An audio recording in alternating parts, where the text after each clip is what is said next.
Welcome back to BBPN, where we cover the Blood Bowl that no one else will.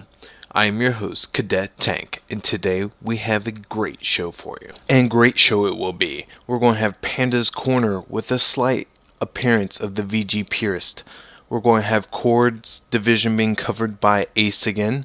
We're going to have Scar covering the MCC, and I will cover the VGP division right now, with future hopes that Big Ren will carry over and take that for us. Alright, now let's go ahead and see what's going on with that Panda in his corner. Panda. I got broads in Atlanta, just to the lean the family, credit cards in the scammers, hitting the licks in the van. Good morning, ladies and germs, and welcome to Panda's Corner. Since this is the first episode, I think we might need to do a little bit of an introduction here. So, yeah. Hi, I'm Panda. What's up, guys?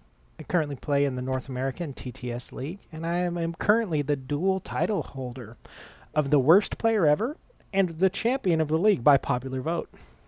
I've been playing off and on since Season 2 in Blood Bowl 1. Shout out to VG and his fun casting. And have lived the dream of watching the rise of Blood Bowl since it becoming a niche game to a more popular niche game. And before you ask, yes, I have a tabletop team, and they are Skavens, and they are beautiful. All right. So, on to our first piece. We have a little bit of rumor control to do here in regards to Legendary Edition. I do have an inside source for this. He's very well known in the LE world, and yeah, he hooked me up with this wonderful juicy rumor, and he agreed to a direct quote. So let's go ahead and strap our hats on here, and here we go. I asked Mr. Descum for a comment, and that's Mr. DA_scum, as in scummy, for a comment about the state of the Legendary Edition and how playtesting was going. You know, get an update for you guys, see how Focus is doing, how Cyanide is doing, and I was able to receive this direct quote for him. I have no information to offer at this time, except that a certain league commissioner has also been brought in for, quote-unquote, further playtesting. It's suspected that he's sleeping with Jim Johnson, and that's from Descum. So, VG, if you could please answer these, that would be great. Thank you. We'll bring you more as this story unfolds. Well, that brings us to our second and final story of this segment. Hold on, wait a second. My assistant just handed me a little piece of paper here. We have a breaking story. Apparently, the VG Purist is suspected to be the Batman, if you can believe that. Let me see. You have him on the line there?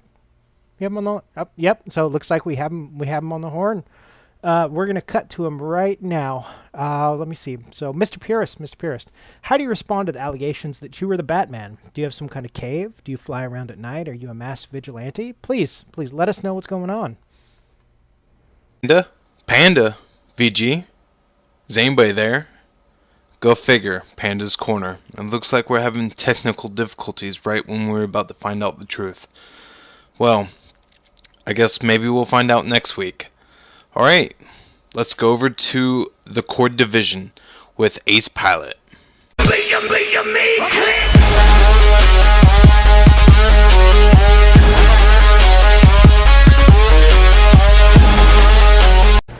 Welcome back, everyone, to the BPPN, where we cover all the Blood Bowl that no one else won't. We are here at Season 8 Nats Chord Division, and we're looking over the first day of action for this division. First up, we have St. James versus Corrupt Conveers, the Skaven versus Dark Elves. As we look at the standard here, we got 1 pass, 4 armor breaks, 0 touchdowns, 0 deaths, 0 touchdowns, of course, so 0. 2 touchdowns, 1 pass, and 10 armor breaks. To statistics, Skaven had the ball for 56% of the game, but yet the Dark Elves were able to run in, get some KOs, 1 injury, and come out with the 2-0 victory. And here is our SSP gain. We go back, we have Miss Fisher's Murder Orcs versus Gambits of Cheese. This is going to be the humans versus the orcs. We have 2 touchdowns, a death with 5 armor breaks, 2 touchdowns, a pass, and also 5 armor breaks. Look at it, 56% of ball possession went to the orcs with only 37 to the humans. Both about the opponent's half at the same time though. Less time in the humans did spend a little less time in their own half. They also had to pass. About 20 less blocks, same KOs, same injuries, but that 1 kill gives the orcs a little bit better long term than the humans. Then we go to the third game here, Stargate versus my team Pass the Booze. You see 1 touchdown with 10 armor breaks, 0 touchdowns, 11 armor breaks, 1 0 loss. I only had the ball for 6% of the game because a very early touchback, Jim Guardian got the ball, ain't stopping that. See, I only got 4 KOs inflicted. He actually was able to inflict an injury. So, my dwarfs didn't want to do anything this game, and I only leave with the MVP. Spoiler, White Walkers wins versus the Glory of Alm. The Undead versus the Dwarves. 7 armor breaks and a touchdown with 11 armor breaks and 2 expulsions from fouls. We look at the statistics. Spoiler, the Undead have the ball for over half the time. Much less blocks even attempted though. But yet somehow they come out with the 1-0 win with almost no loss to their team. Next we have the Toronto Argonauts versus the Pigskin Kickers. This will be the another Black Elf versus Orc team. 1 touchdown, 2 passes with a death sustained with only 2 armor breaks, 2 touchdowns and 7 armor breaks. As you see, 75% possession to 18% possession, which he did get the ball in his opponent's half it seemed, but as you see, almost doubled blocked. He only was able to get 1 KO, while he was able to get 2 KOs, 4 injuries, and a kill, and just came up and got a huge amount of SSP. And for the final game, we have Deadly Game Hunters versus Dorkman's Pride. The Nurgle versus Bretonians. 2 touchdowns, 1 pass, 6 armor breaks, and a death sustained with 1 touchdown, 10 armor breaks. About the same possession, honestly, even though the Deadly Game Hunters did have the ball in the opponent's half a lot less. 1 pass. Blocks are more on the Nurgle side, which is to be expected, but that's still not that bad of a discrepancy. 2 KOs and 1 injury inflicted. 5, 2, and 1. So puts the hurt on the Bretts and gets a good chunk of SSP. And that does it for day 1 of the core division. So far, 5 actual wins, 1 tie. So we'll see where all these teams head up in a few days as we start to see a little bit more development. And I'll see you guys next time on the core division. Back to you, Cadet. As always, Ace, great job. Nice job covering that division. Okay, before we move on to the MCC, I want to give the VGP division some love. We really don't have an active guy covering just yet, but like I said, hopefully Big Ren is going to step into that role shortly and give you guys the coverage you deserve. But for right now, I'm just going to give you a quick overview and say, so far, I told you so. Callisti at the top of the charts. You see this? 3-1-0, running this division, but not too far from the Lizardman team of Dragon Nazio. Follow up by the Dark Elves, Red Priests by the Scubos, or Scabos. I'll learn to pronounce everybody's name someday. Now, we also have Wood Elves, 2-0-1, Undead. The VG is the Ratmen by Angry Panda, 1-2-1, hang in there. Not quite knocked out of it yet. Give it time, Panda always falls out. We got Chaos Team still in there by Raisin, 1-2-1. And that's the top half of the VGP division. Now it's really early to say anybody's limited. Way too early to say that. But these guys really have the inside track compared to the bottom half of the league that's still looking for that win. But you have your players down here like Finn Hill, Storn, and Eriks. They're completely capable of doing it. Not saying that Lindsay or Goat Boy can't, but when you're at 740 TV, what is happening there? Let's look at that. We're going to take a split second and look at that.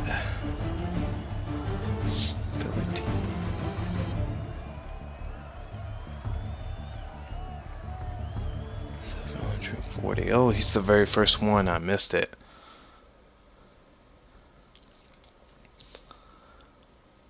Whoa, never seen a Chaos Dwarf team that looks so hurt right now. Wow, he's definitely been nuffled. And he's only got one reroll. Hard life. Alright, not saying you can't bounce back, Goat Boy, but good luck to you. Alright guys, that's my quick sum up of the VGP division. Now let's go ahead over to Scar, who's going to be covering the MCC for us.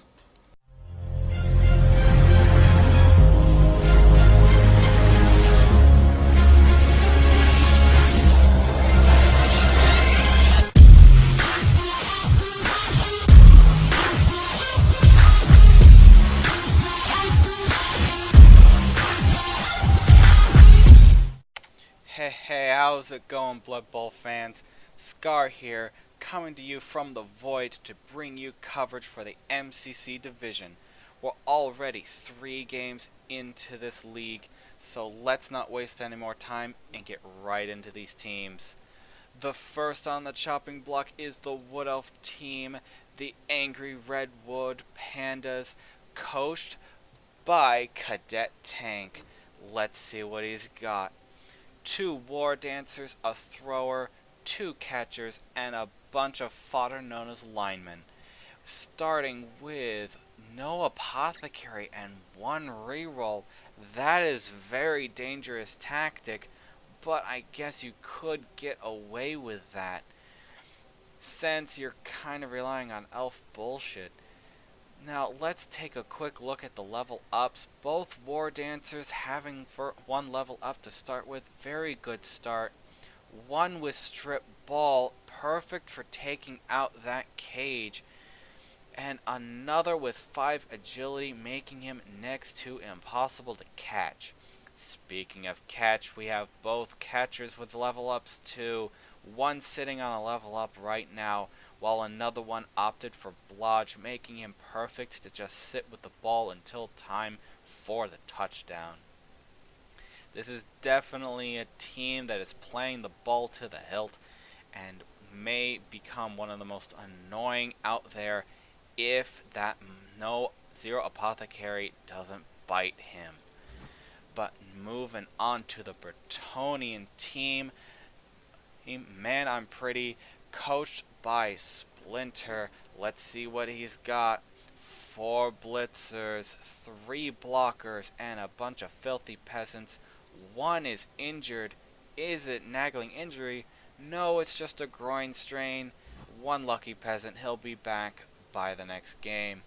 With 3 rerolls and an apothecary, fairly safe start. But let's get into the level ups. Not that much to talk about. Only Blitzer gets that all-important dodge, and 1 blocker that decided to go for Mighty Blow. Don't completely agree with this. I think either tackle or guard would be far more useful here, but I'm not the coach. I'm sure he has a good idea of where to go. Moving on to the Chaos team, Team 4K, coached by Vort. Let's see, 4 Chaos Warriors and a bunch of Beastmen with 2 rerolls and an apothecary. Not a bad start. 1 Chaos Warrior is injured, just a gouged eye. Once again, he'll be back with a vengeance. 1 Chaos Warrior has 1 level up, got the block as per usual, and 1 Beastman decided to go for Claw instead of an extra arm or even an extra head to help with the ball. That's an interesting pick, might end up nuffling him later. But moving on to the Undead Team Personas, coached by our two-time winning Emoj. Let's get started with 2 mummies, 2 rights, 4 ghouls, and a bunch of zombies leading the charge. With 3 team rerolls, this is definitely a very bash heavy and very scary team. Look at all these level ups. All 4 ghouls having something to their name. 2 starting with block, 2 starting with wrestle, and a zombie with block for the line of scrimmage, and a mummy with guard. Very dangerous right off the bat. I expect nothing less. Moving on to the Nurgle team, the Cheeseheads, coached by Dr. Helix. Let's see, 1 Beast of Nurgle, 4 Nurgle Warriors, 1 Pestigore, and it looks like the Rotters have gone through the grinder. 1 already having a minus to armor value, 1 already having a minus to movement allowance. That is definitely devastating. Thankfully, it's just Rotters that are easily replaced. 3 team rerolls to help with that really difficult task of picking up the ball. And let's see on level ups. 1 Nurgle Warrior and 1 Rotter sitting on level ups. I'm wondering what they are going to pick, when the only other level up right now is the Pestigore, choosing Mighty Blow. Once again, I'm not entirely sure if that's the best of ideas, going for the bash, when really you have 1 Pestigore. You might have wanted to go for an extra arm or an extra head instead to help you with the ball. Then again, I'm not a Nurgle player. I probably don't know what I'm talking about. Moving on to the Skaven team, the Amazing Rodents Gnats, coached by Uppercase. He's got 2 Storm Vermin, 4 hated Gutter Runners, 1 Thrower, and a bunch of meat known as linemen. With 3 team rerolls and an Apothecary, because it's a Skaven team, you have to have an Apothecary. Let's look at these level ups. The Storm Vermin with the Mighty Blow, good base pick. Hopefully that'll give him the SBP needed to really wreck this league. And a Gutter Runner with Wrestle to deal with any annoying players tagging the ball carrier, and 1 with Blodge to make him the hardest to knock down possible. And finally, we got 1 lineman with Kick to control the ball. But it looks like we have an injury, and a bad one with -1 armor value. Aren't rats easy enough to hurt? Maybe that guy should be replaced. But speaking of hurt, we got the Orcs. The Snot Knockers, hosted by Hogstench. Let's take a look-see. Very good start. 4 Blitzers, 1 Thrower, 3 linemen, and 4 Black Orcs. Very dangerous team with 3 rerolls and an Apothecary. Very dangerous, like I said, very dangerous team. Very powerful team right off the bat. When it comes to level ups, all 4 Blitzers have started with a level up. Very dangerous. 1 starting with guard, another tackle to deal with that pesky dodger, 1 with +1 strength, and another with Mighty Blow for those injuries. Definitely looking up for a team that truly worships Gork and Mork. But they're not the only Orc team up here. Let's see the Ugly Heads, coached by Smoke Potion.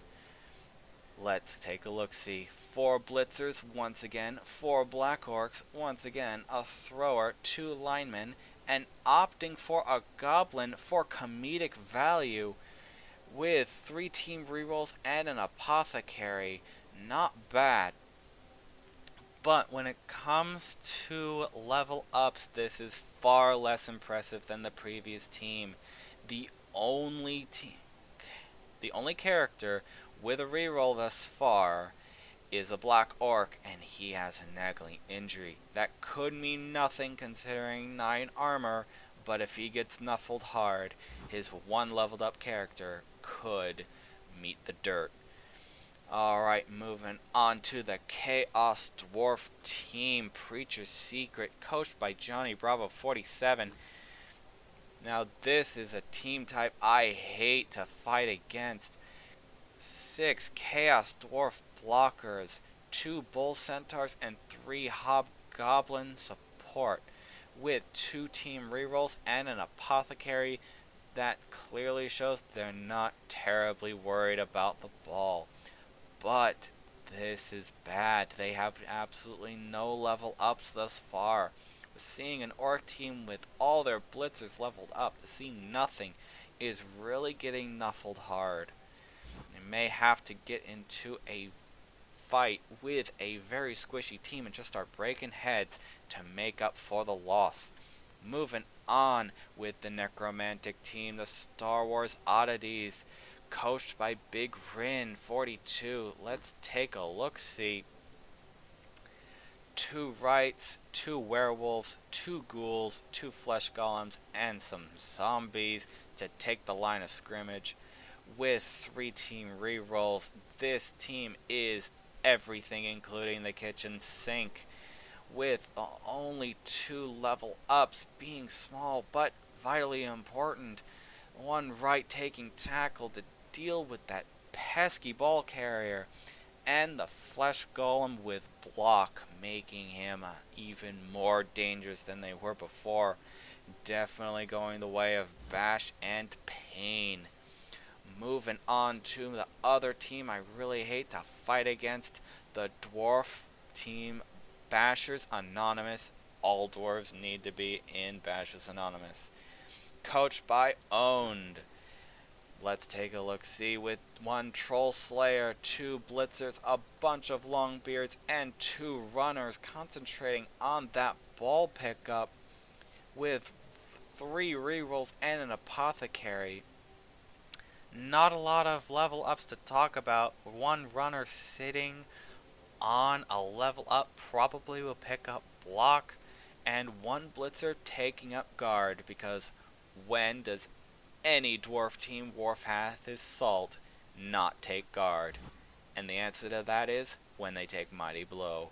Finally, with this filler team taking up a slot, we are going to the last of today, the Glamcore Punks, a Dark Elf team coached by Vapor Gecko. Let's take a look-see. 1 Witch Elf, 4 Blitzers, 1 with an injury, just real quick, just a fractured arm, he's fine, and the rest are linemen, with 2 team rerolls and an Apothecary, fairly standard for an elf team. And for the level ups, we got 1 Blitzer sitting on it, we'll see what he does with that, and 2 linemen, 1 with Wrestle to get an annoying opponent, probably with guard down, and another with kick to control the ball. Once again, really good at handling the ball. Not exactly powerful when it comes to the bash value, but with the bash that we've seen earlier, that might be a good idea. Well, this is all for the MCC division so far. It's looking excited, but it's really too early to have a clear winner yet. Well, I need to return to Oblivion now, but I will definitely return next week to see how these teams are holding up. Back to you. Great job, Scar, covering the MCC division. Can't wait to hear what you have for us next week. Alright guys, that's the show, but before I go, I gotta tell you about the Nats one-day tourney coming up. It's called the Warpstone Cup. It's going to be Nurgle and Chaos teams only. On top of that, you can only do mutations. No stat ups, no blocks, no sure hands, no guard, no mighty blow, so pull out your claws and let's go. It's going to be July 29th on Saturday. Alright, can't wait to see you guys on the pitch. From everybody at BBPN, can't wait to see you guys next week. Cadet Tank out.